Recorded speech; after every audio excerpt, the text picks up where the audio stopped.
Namaskar, myself Rudrank Maharana.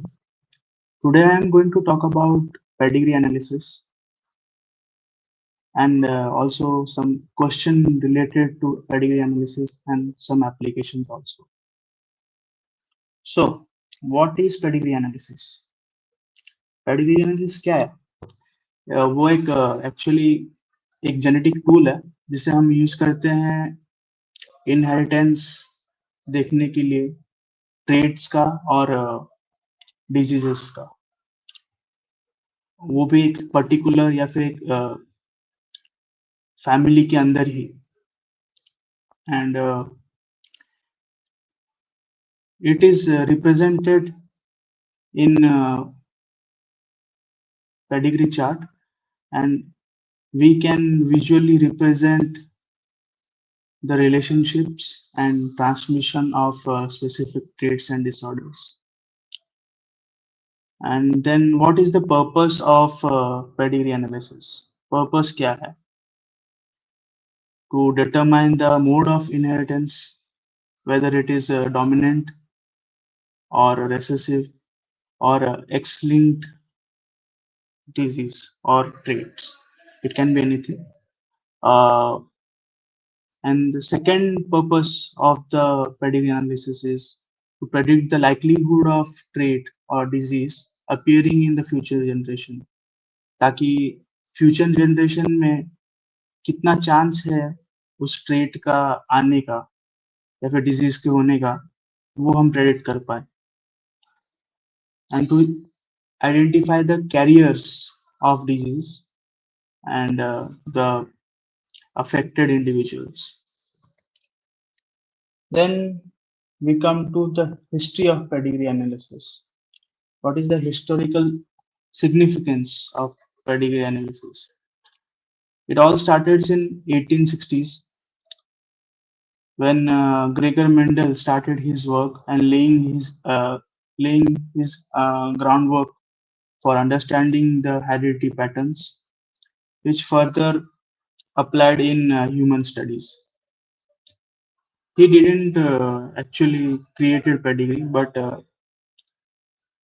laid the groundwork for that. Then in 1900, eugenics movement started, and pedigree were first used in organized way in tracing the human traits.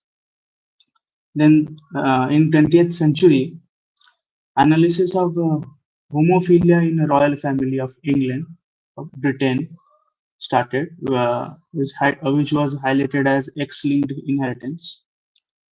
And then studies in sickle cell anemia and cystic fibrosis clarified as autosomal recessive pattern. Then then what is the importance of pedigree analysis? क्या है इसका importance? पहले तो हम इससे हम inheritance pattern check कर सकते हैं ताकि हम पता लगा सके कि वो जो ट्रेट है वो ऑटोसोमल है, सेक्स लिंक्ड है, डोमिनेंट है या रेसेसिव है. देन डिजीज प्रेडिक्शन जो कर सके और रिस्क असेसमेंट ताकि जो ऑफस्प्रिंग हो या ऑफस्प्रिंग जो आने वाला है उसका कितना चांसेस है कि वो जेनेटिक ट्रेट को कैरी करे या फिर डिजीज को कैरी करे. Then again, identifying the genetic disorder, and then for medical research and treatment development. और यही कि हम ट्रीटमेंट्स में इसको यूज कर सकते हैं. हम अगर पहले ही जान ले प्रेडिक्ट कर पाए कि रिस्क कितना है तो हम प्रिवेंट कर सकते हैं और एक डिजीज को उस पॉपुलेशन से एलिमिनेट भी कर सकते हैं by selective breeding.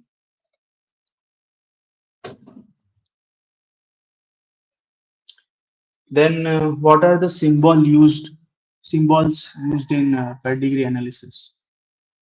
तो ये स्क्वायर जो है उसको हम मेल की तरह रिप्रेजेंट करते हैं और जो सर्कल है उससे फीमेल, और ये जो रेगुलर रोम्बस है, रोम्बस जैसे दिखता है, वो उसका मतलब ये है कि वो उसका जो सेक्स है वो अननोन है, या फिर वो बताया नहीं गया, और कभी कभी उसके बीच पे हम एक क्वेश्चन मार्क भी देते हैं, बहुत जगह पे ऐसे भी उसको रिप्रेजेंट करते हैं। Then here you can see that these these couples are unaffected। जब इसके अंदर कोई कलर ना हो, पूरा वाइट हो, तो उसे हम अनअफेक्टेड बोलते हैं। और जब उसके बीच में अगर कलर हो या फिर ब्लैक हो, कुछ भी, तो मतलब ये अफेक्टेड फिनोटाइप्स है। और अगर there is a line across them, then means that means they are dead। Then more symbols used in pedigree analysis. This is for mating between two couples. Sorry, mating between couples, and this symbol, this represent when we represent with two lines. That means it is a consequous mating, which means mating between a close relative। Like बहुत सारे tribes और बहुत सारे cultures में cousin weddings होती है, या फिर कजन क्लोज रिलेटिव्स के साथ शादी होती है, तो ये वो रिप्रेजेंट करता है। देन दिस रिप्रेजेंट सिबलिंग्स, भाई बहन। And when we draw two lines like this represent twin brothers। और इसके जगह पे अगर सर्कल होता है, ट्विन सिस्टर्स और twin brothers which is non identical और dizygotic। And when we use two lines like this, uh, and use another line like this represent twin brothers which is identical and monozygotic, and this image represent miscarriage or abortion here। Then the topic come, what are the types of inheritance pattern। क्या क्या type है इस pattern, इस inherent patterns का, कि genetic disorder तो बहुत सारे टाइप्स के हो सकते हैं, तो हम उसको क्लासिफाई कैसे करते हैं। तो प्राइमरीली हम उसको autosomal inheritance, sex linked inheritance और माइटोकॉन्ड्रियल इनहेरिटेंस की तरह उसको क्लासिफाई करते हैं। तो हियर यू कैन सी हमारा क्रोमोसोम्स है। ये लास्ट के जो दो हैं, लास्ट के दो नहीं, मतलब ये एक ही है, ये 23rd पेयर, 23rd पेयर जो है, उसमें जो 23rd है वो सेक्स क्रोमोसोम है, बाकी सब ऑटोसोम है। तो जो भी डिजीज ऑटोसोम से होती है उसको ऑटोसोमल इनहेरिटेंस बोलते हैं। और जो भी इन दोनों की ये जो एक्स क्रोमोसोम और वाई क्रोमोसोम की वजह से होता है, उसे हम सेक्स लिंक्ड इनहेरिटेंस बोलते हैं। Then first is autosomal inheritance. उसमें भी फर्स्ट जो है ऑटोसोमल डोमिनेंट ट्रेट क्या होता है। ऑटोसोमल डोमिनेंट मतलब उसका सिर्फ एक ही जो डोमिनेंट ट्रेट है, डोमिनेंट अलील है, वही काफी है उस ट्रेट को एक्सप्रेस करने के लिए या फिर डिसऑर्डर लाने के लिए। Which means it can be homozygous dominant और हेट्रोजाइगस डोमिनेंट। सो कैरेक्टरिस्टिक्स क्या है? Affected individual have at least one affected parents. जो उसका एक पेरेंट होगा वो हमेशा अफेक्टेड होगा। जो अफेक्टेड इंडिविजुअल है उसका पेरेंट जो है वो अफेक्टेड होना होना चाहिए। और ये मेल्स और फीमेल्स दोनों में इक्वली इनहेरिट होता है, ट्रांसमिट होता है। और इसका जो ट्रांसमिशन है या जो trait appear in every generation, जो सभी जनरेशन्स में ये दिखता है। और इसका जो ट्रांसमिशन है वो वर्टिकल होता है। उसका एग्जांपल है हंटिंगटन डिजीज, मार्फान सिंड्रोम, एकोन्ड्रोप्लासिया प्लासिया। और इसके अलावा ये इसमें हम ये देख सकते हैं कि जो अनअफेक्टेड पेरेंट्स होते हैं वो कभी भी वो डिजीज या ट्रेट को आगे नहीं फैला सकते। तो अगर कोई भी अनअफेक्टेड पेरेंट्स है, विच मीन्स होमोजाइगस रेसेसिव है, वो आगे ट्रांसमिट नहीं कर पाएगा उस ट्रेट को। तो ये भी हमें नोटिस करना पड़ता है when we go through the pedigree chart. So the main thing you have to memorize or notice are these things. और बाकी हम जब क्वेश्चन करेंगे हम उसको वो प्रैक्टिकली भी देखेंगे। So here you can see the Huntington disease, Marfan disease, and achondroplasia. Here जैसे ये हेट्रोजाइगस डोमिनेंट है और ये होमोजाइगस रेसेसिव है। तो यहाँ पे देख सकते हैं जहाँ जहाँ भी हमारा हेट्रोजाइगस है, वहाँ वो वाला जो इंडिविजुअल है वो अफेक्टेड है उस ट्रेट से या डिजीज कुछ भी हो सकता है। ठीक है, सभी जनरेशन। और बाकी आप देख सकते हो कि सभी जनरेशन में ये दिख रहा है। It is prevalent in every generation, first, second, third, every generation. And you can also see that the unaffected individual when married to another unaffected individual does not give any affected individuals. Okay, तो मतलब अगर कोई unaffected parent है वो उस disease को further transmit नहीं करेगा, यहाँ पे वो रुक जाएगा, उस पॉपुलेशन से वो डिलीट हो जाएगा। Then we come across autosomal recessive. इसमें यह है कि दोनों कॉपी होना चाहिए म्यूटेटेड जीन का, यानी होमोजाइगस रेसेसिव होना चाहिए, तभी जाके वो एक्सप्रेस कर पाएगा वो ट्रेट को और या फिर डिसऑर्डर को। और इसमें ऐसा है कि जो इसका जो कैरेक्टरिस्टिक्स है उसमें से ये एक है कि ये है कि जो अफेक्टेड इंडिविजुअल्स है वो उनके जो पेरेंट्स होते हैं जनरली अनअफेक्टेड हो सकते हैं या फिर कैरियर होते हैं। अनअफेक्टेड यानी कैरियर होते हैं, वो मतलब डिजीज कैरी करते हैं बट एक्सप्रेस नहीं करते वो। लेकिन उनके जो बच्चे होंगे वो अफेक्टेड हो सकते हैं।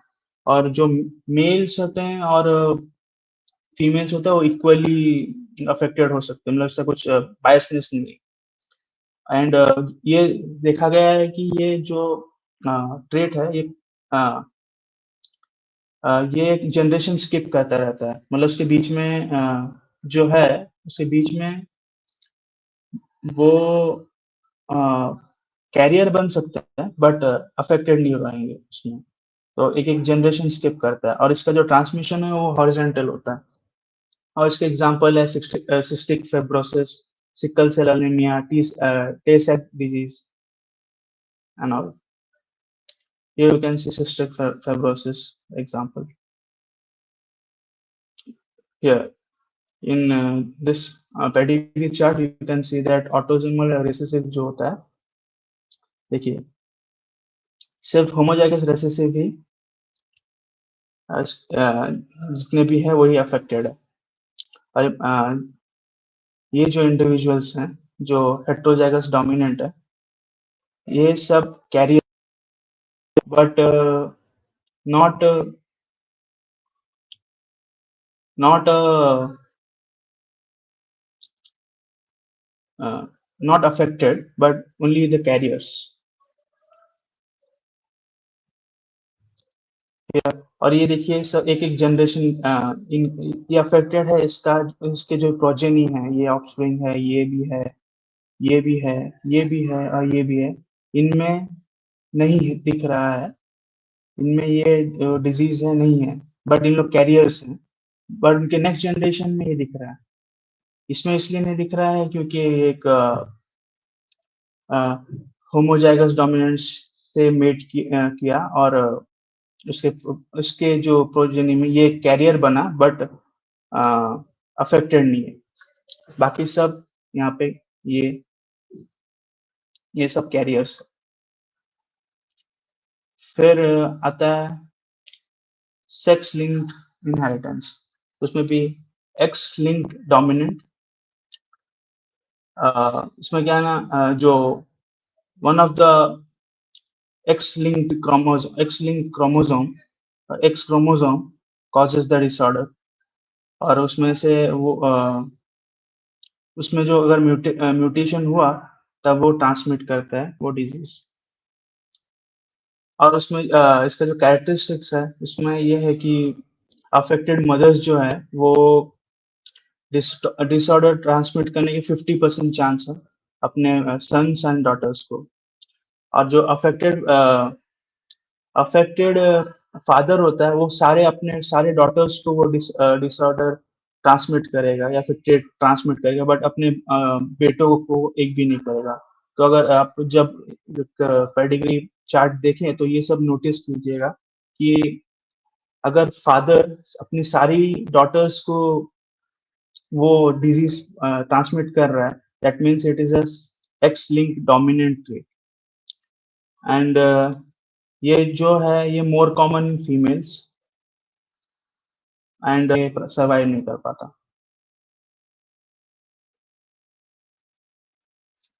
इसका जो एग्जांपल है वो है Rett syndrome, fragile X syndrome,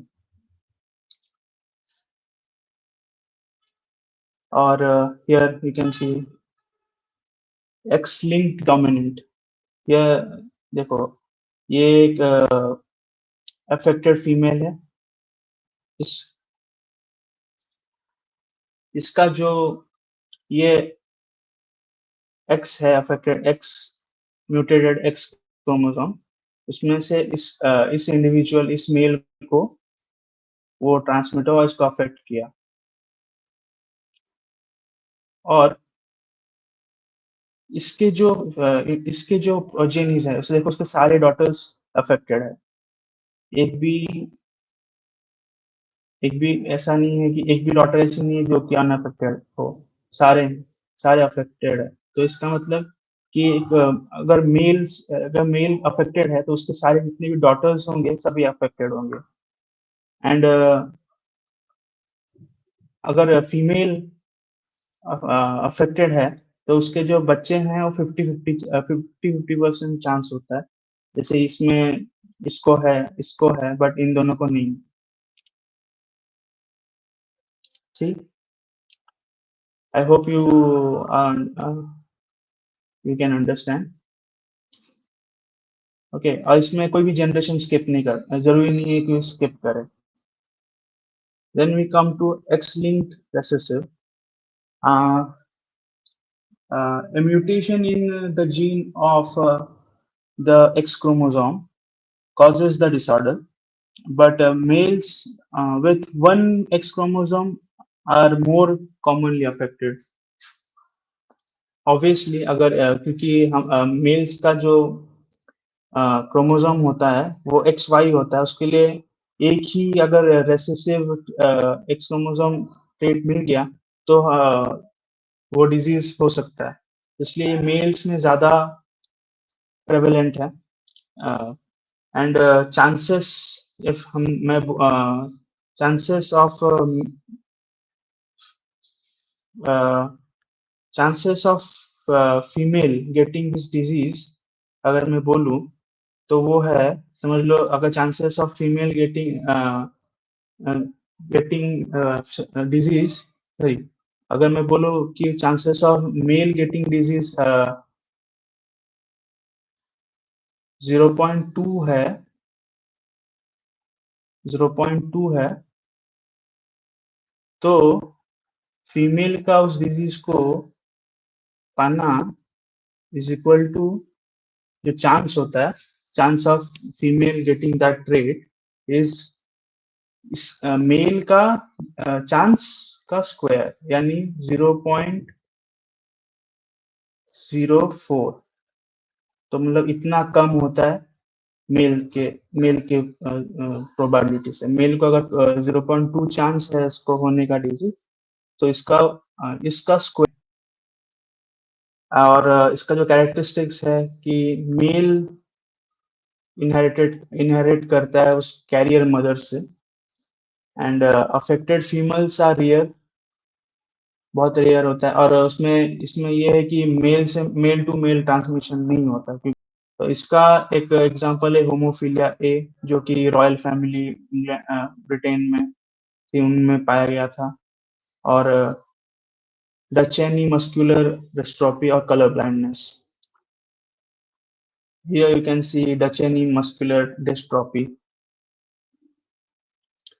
और ये आ गया X linked recessive। Here you can see कि जो अफेक्टेड मेल है उसका जो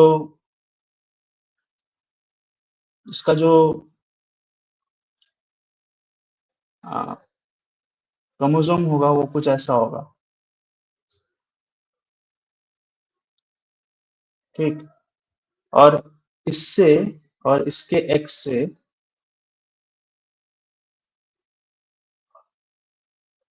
ये इंडिविजुअल कैरियर बनी, क्योंकि ये रेसेसिव है। तो ये शो नहीं किया, बट ये एज ए इंडिविजुअल कैरियर हुई, और इससे ये मेल इफेक्ट अफेक्ट हुआ, क्योंकि इसका एक एक्स और इसका एक्स वाई जो होगा नॉर्मल वाला, उसमें से एक वाई गया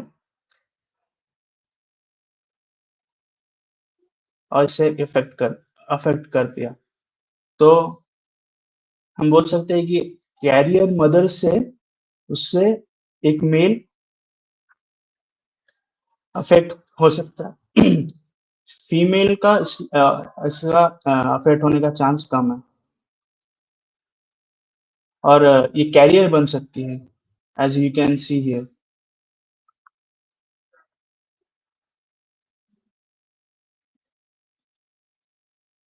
as you can see here again. और यहाँ पे आप देख सकते हो meeting between two close relatives. तो इसमें भी ये एक्स लिंक्ड रेसेसिव फैलना ज्यादा prevalent. Then we come to X Y linked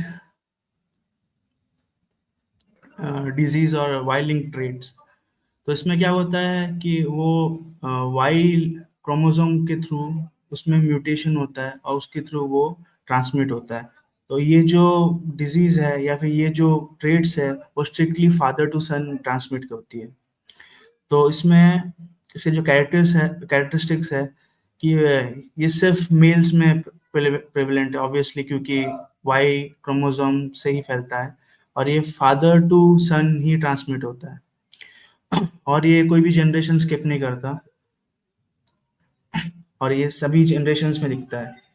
और इसका एग्जांपल है Y chromosome infertility, severe syndrome, उसमें भी वाई लिंक्ड वेरिएंट।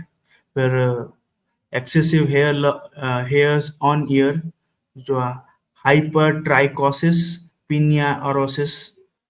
तो इससे क्या होता है ना, जो हेयर ग्रोथ होता है ईयर्स में वो ज़्यादा होता है।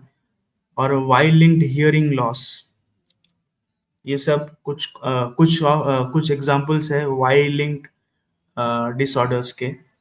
And here is the pedigree chart for Y-linked disease और traits। और देख सकते हैं सिर्फ मेल्स में ही पाया जाता है, और यहाँ पे ये मेल बाहर से आया है, और तो इसलिए इनके फैमिली में ये आगे नहीं बढ़ा। बट बाकी जनरेशन है उसमें मेल से मेल को वो डिजीज गया। तो वाई लिंक्ड डिसऑर्डर यानी इसमें इसका जो कैरेक्टरिस्टिक्स है ये है कि ये मेल टू मेल है, मेल ट्रांसमिट होता है और सभी जनरेशन्स में दिखता है। तो इधर से हम इसे पहचान सकते हैं। फिर आता है माइटोकॉन्ड्रियल इनहेरिटेंस।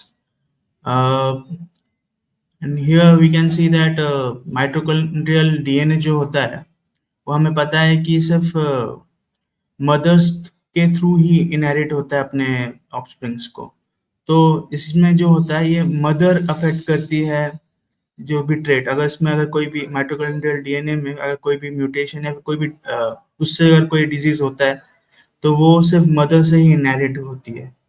तो इसका जो कैरेक्टरिस्टिक्स है ये है कि all spring of the affected mother inherit that trait. मतलब जो मदर है उससे अगर कोई ऑफस्प्रिंग, जितने भी ऑफस्प्रिंग होंगे सभी में वो ट्रेट पाया जाएगा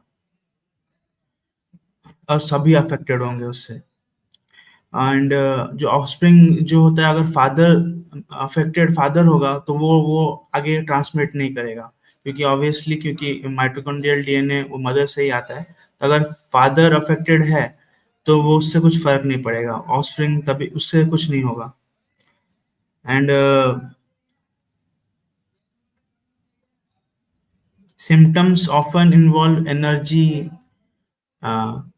intensive tissue like muscle and nervous systems। और इसका एक प्रिविलेंट एग्जांपल ये है कि labours inherited labours hereditary optic neuropathy. ये एक डिजीज है जिसको जिसमें जो टीन मतलब जो आज जो लड़का होता है कि लड़की होती है कोई भी, उसके टीनेज या फिर एडल्टहुड मतलब 18-20 के पास पास उनका जो साइट वाला सेंस है, मतलब यानी आंखों की मतलब they become blind, you can say that. और धीरे धीरे होता है और धीरे धीरे वो अपने आईज को लॉस्ट कर देते हैं, मतलब या फिर जो साइट का जो विजन का जो पावर होता है वो लॉस हो जाता है और ये ग्रेजुअली होता है। और दूसरा है माइटोकॉन्ड्रियल मायोपैथी।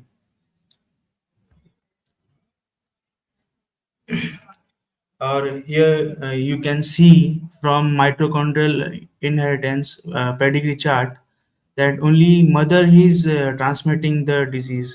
यहाँ पे देखो जैसे इस मेल को ये अफेक्टेड मेल है तो इसके इसके जो प्रोजेनीज हैं, इसके जो ऑफस्प्रिंग है उनको किसी को भी नहीं हुआ है, बट यहाँ पे एक सिर्फ एक फीमेल जो अफेक्टेड है उसके सारे सारे ऑफस्प्रिंग सब अफेक्टेड है उस डिजीज से। और क्योंकि ये सिर्फ मदर से माइटोकॉन्ड्रियल इनहेरिटेंस जो होता है वो सिर्फ मदर से फैलता है और मदर से इस ट्रेड्स मिलती है, तो इस ये क्या होता है ना, बहुत हाईली कंजर्व्ड होता है। और तो हम इससे क्या नाम ट्रैक कर सकते हैं कि ये इसका ओरिजिन कहाँ से आया है। तो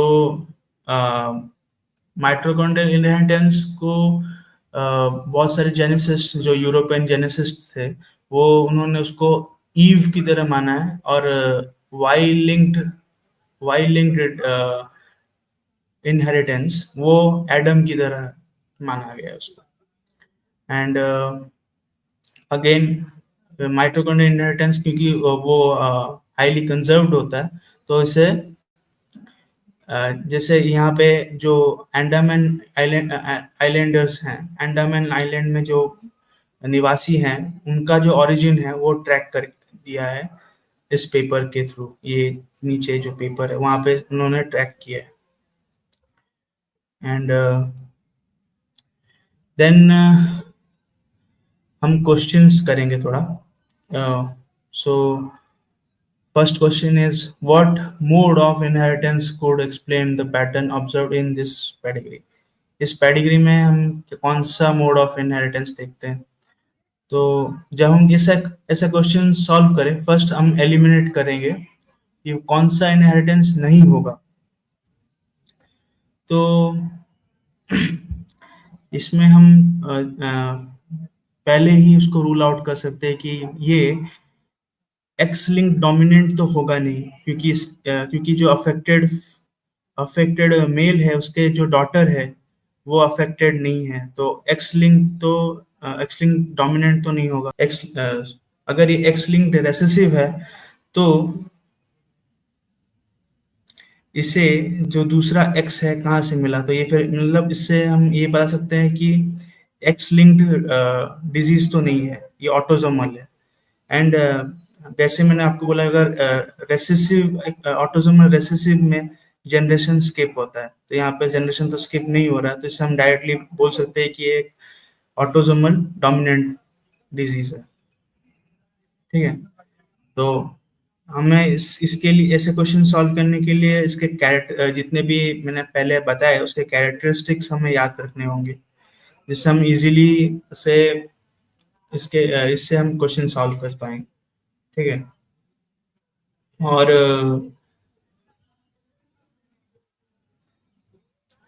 देन ये होने के बाद अगर दूसरे क्वेश्चन पे जाते हैं। For each of the following pedigrees identify the most likely mode of inheritance. इसमें से अगर ये आप देख सकते हैं, एक पेडिग्री चार्ट है, इससे हमें पता लगाना है कि ये ऑटोजोमल रेसेसिव है, ऑटोजोमल डोमिनेंट है, एक्स लिंक्ड रेसेसिव है या एक्स लिंक्ड डोमिनेंट है। ओके, तो ये क्वेश्चन हमें करने के लिए हम पहले क्या क्या एलिमिनेट कर सकते हैं, what we can eliminate, which option we can eliminate. First of all, we can eliminate autosomal recessive disorder. It can't be autosomal recessive because there is a affected individual in every generations. Yeah, every generation there is a affected individual. और हमें पता है कि autosomal recessive में हर generation में हर alternate generation में affected होता है, मतलब एक एक जनरेशन स्किप करता है, तो ये तो बिल्कुल नहीं होगा। और एक्स लिंक्ड रेसेसिव भी नहीं होगा और एक्स लिंक्ड डोमिनेंट भी नहीं होगा, क्योंकि ये आप देख सकते हैं इधर पे ये फादर टू सन कैसे ट्रांसमिट हो रहा है। फादर टू सन, क्योंकि फादर टू सन तो सिर्फ वाई क्रोमोसोम जाता है, ये कैसे ट्रांसमिट हो रहा है, तो मतलब ये एक्स लिंक डिजीज तो नहीं है। तो लास्ट में बचा हमारा ऑटोजोमल डोमिनेंट। तो ये जो हम इस चार्ट से हम ये कंफर्म कर सकते हैं कि जो ट्रेट है ये ऑटोजोमल डोमिनेंट है। आई होप यू अंडरस्टैंड। फिर ये वाला क्वेश्चन यहाँ पे आप देख ही सकते हैं कि ये जो जनरेशन स्किप हो रहा है, तो इससे हम डायरेक्टली बोल सकते हैं कि ऑटोजोमल रिसेसिव है। And here is the next question. The pedigree above tracks the inheritance of X disease across multiple generation of a family. X disease is an autosomal recessive trait, and what is the likely genotype of first generation one? That means this individual, उसका genotype क्या है? हमें पता है कि autosomal recessive है, यानी जितने भी अफेक्टेड इंडिविजुअल्स हैं, मतलब ये और ये, इनका जो जेनोटाइप होगा ये होगा स्मॉल, यानी होमोजाइगस रेसेसिव होगा ये। ठीक है, अगर ये होमोजाइगस रेसेसिव है तो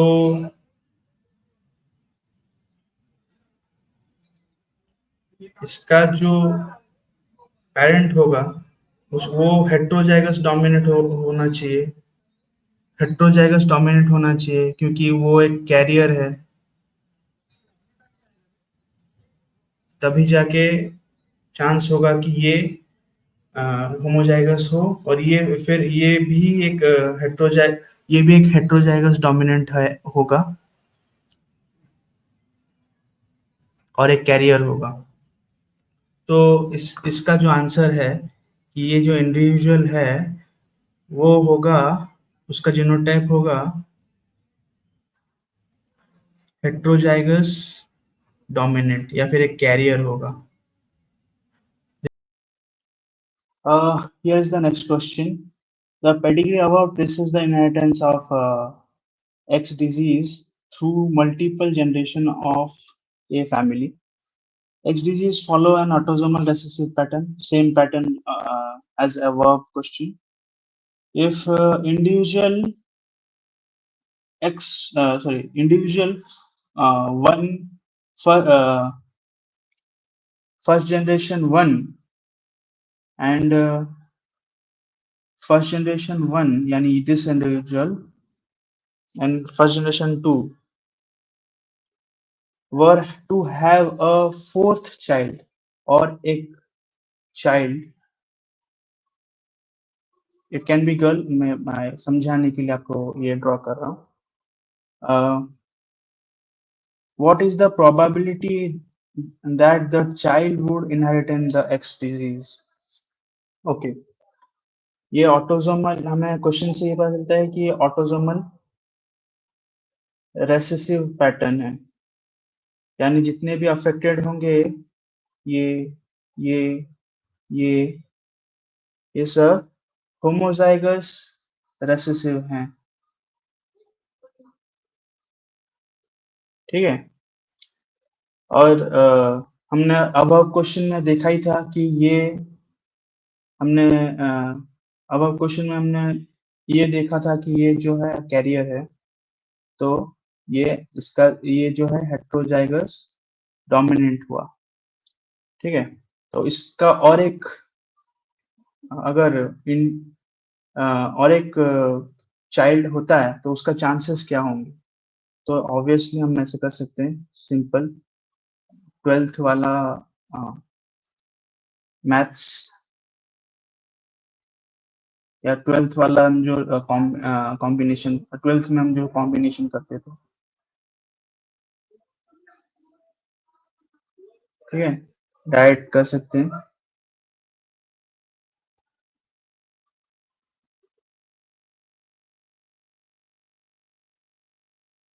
तो ये बन सकता है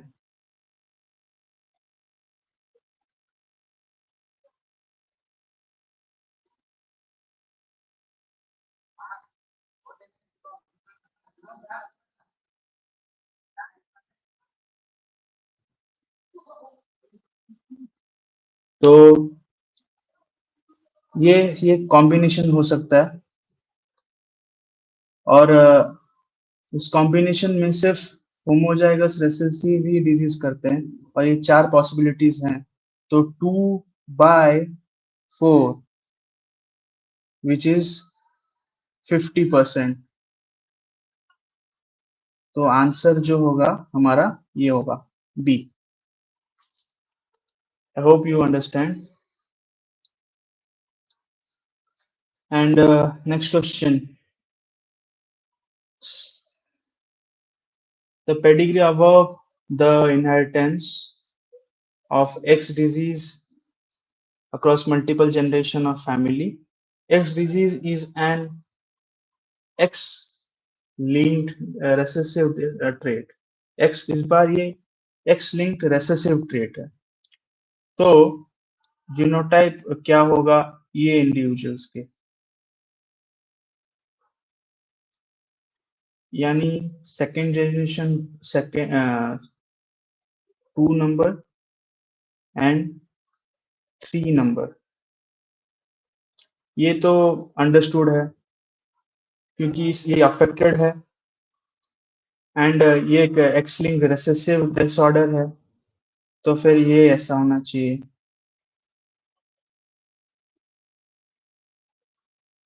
तो इसका जो जीनोटाइप है वो ये होगा। तो इस क्वेश्चन में हम अगर इसका जीनोटाइप हमने निकाल लिया, अब बची अब ये फीमेल बची, इसका क्या जीनोटाइप होगा, तो इसका जो इस इंडिविजुअल का जीनोटाइप ये होना चाहिए।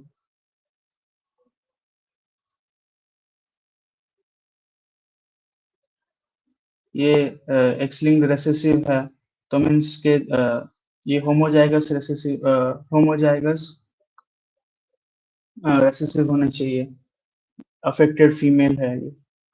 तो और ये जो पेरेंट होगा ये होगा कुछ ऐसा, और ये क्या ये अफेक्टेड नहीं है, तो ये इसके पास नॉर्मल एक्स क्रोमोसोम होगा। तो ये जो होगी, ये जो इंडिविजुअल होगी, ये हमारी कैरियर होगी। तो इसका जो जीनोटाइप है वो कुछ ऐसा होगा।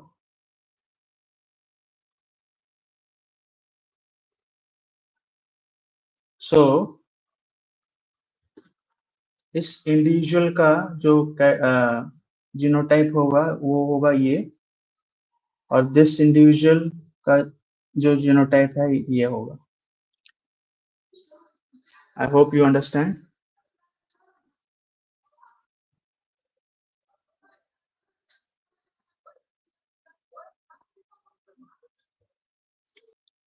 So the next question, same question है, इसमें खाली इतना चेंज है कि if the individual first generation one, यानी ये इंडिविजुअल, और फर्स्ट जनरेशन सेकंड, ये इंडिविजुअल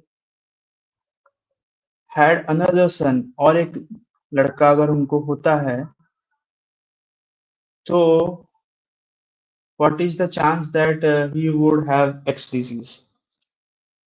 अच्छा, तो इस इंडिविजुअल मतलब ये लड़का है यहाँ पे मेंशन्ड है बाय द वे, ठीक है, और ये एक्स लिंक्ड रेसेसिव डिसऑर्डर है, और हमें पता है, अगर हमने प्रीवियसली हमने जैसे हमने कैरेक्टरिस्टिक्स पढ़ा था कि अफेक्टेड फीमेल के सारे अफेक्टेड फीमेल के सारे जो अफेक्टेड फीमेल्स के सारे सन्स वो जो होते हैं वो होंगे अफेक्टेड, ठीक है। तो उस हिसाब से हम अगर कैरेक्टरिस्टिक्स हमको अगर याद होगा तो हम डायरेक्टली हम बोल सकते हैं कि 100% होगा, अफेक्टेड होगा। लेकिन अगर हम ऐसे जीनोटाइप देखते देखते जाए, ठीक है, तो ये होगी ऐसा,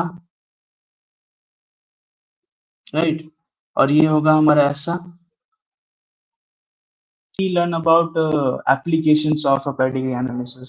एप्लीकेशंस क्या क्या है, पहले तो हम इसे जेनेटिक काउंसलिंग में यूज कर सकते हैं। Genetic counselling in the sense कि हम predicting the risk of genetic disorder, या फिर कोई ट्रेट होगा या फिर कोई जेनेटिक डिसऑर्डर होगा, उसके रिस्क फैक्टर को हम जान सकते हैं, जिससे हमें फैमिली प्लानिंग में हेल्प हो सकता है। और उसमें से कौन-कौन हमारे फैमिली में कौन-कौन कैरियर इंडिविजुअल है, और कैसे प्रिकॉशंस रखना है, ये हम जान सकते हैं। तो हम इसे जेनेटिक काउंसलिंग में यूज़ कर सकते हैं। सेकंड, एनिमल ब्रीडिंग, जैसे हम अगर मैमल्स हैं, हम जो लाइव स्टॉक रखते हैं, उसमें सिलेक्टिव ब्रीडिंग करके हम बहुत सारे ट्रेट को एलिमिनेट भी कर सकते हैं, और डिजायरेबल ट्रेट को हम सिलेक्ट भी कर सकते हैं थ्रू, और इसके लिए हमें पेडिग्री एनालिसिस करके हम उस ट्रेट वाले इंडिविजुअल को फाइंड कर सकते हैं। इससे हम जेनेटिक ट्रेट को इम्प्रूव कर सकते हैं और मेंटेन कर सकते हैं डाइवर्सिटी। और बाय द वे इससे हम जैसे मैंने पहले ही बोला है कि सिलेक्टिव ब्रीडिंग से हम एक डिजीज को एलिमिनेट कर सकते हैं एक पॉपुलेशन से।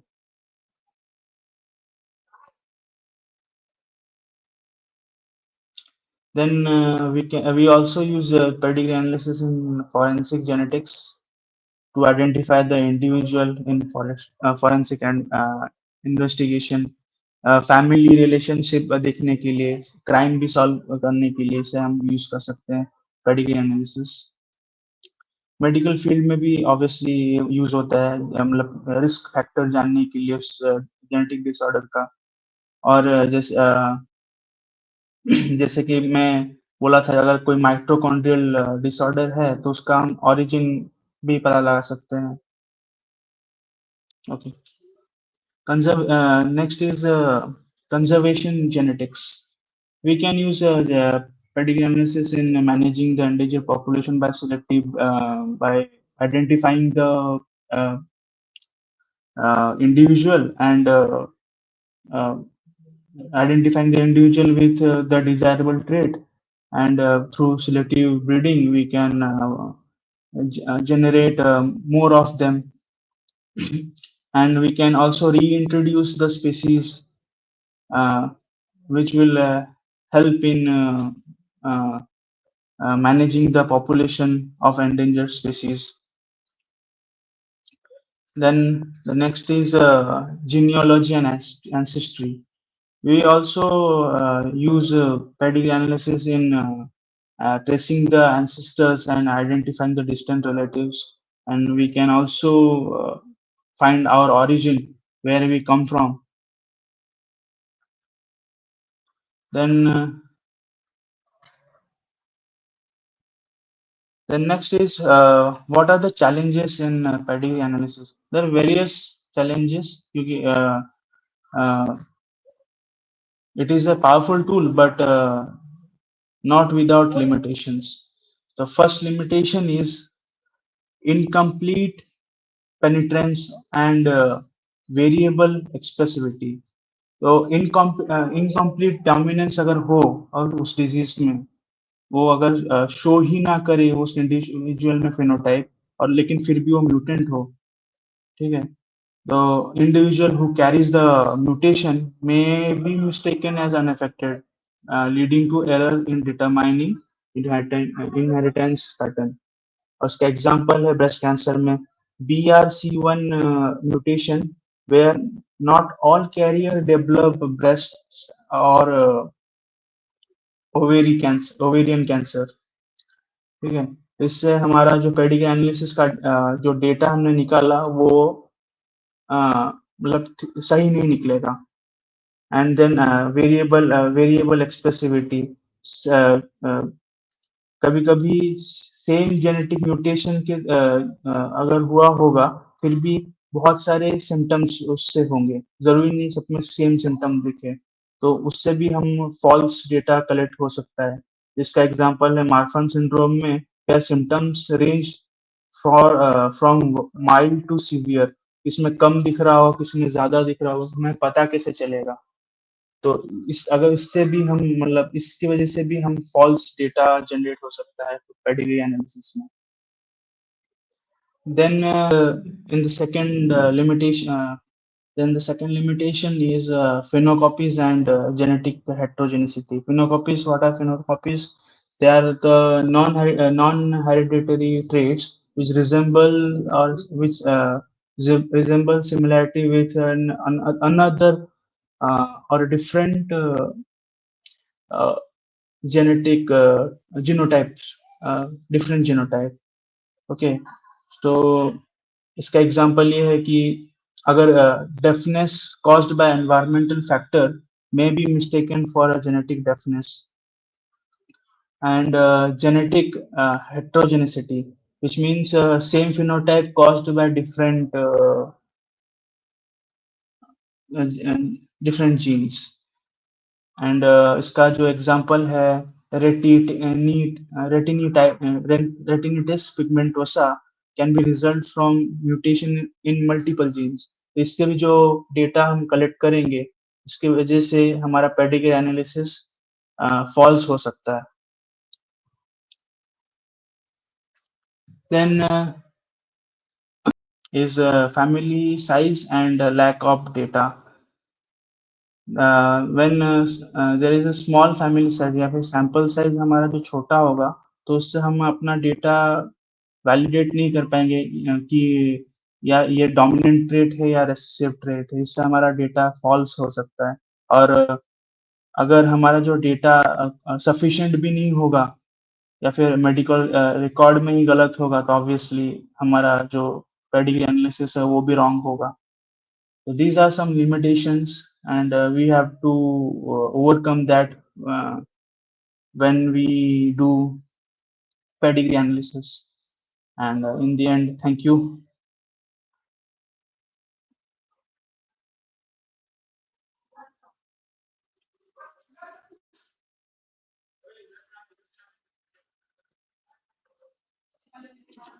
And please like, share, and subscribe.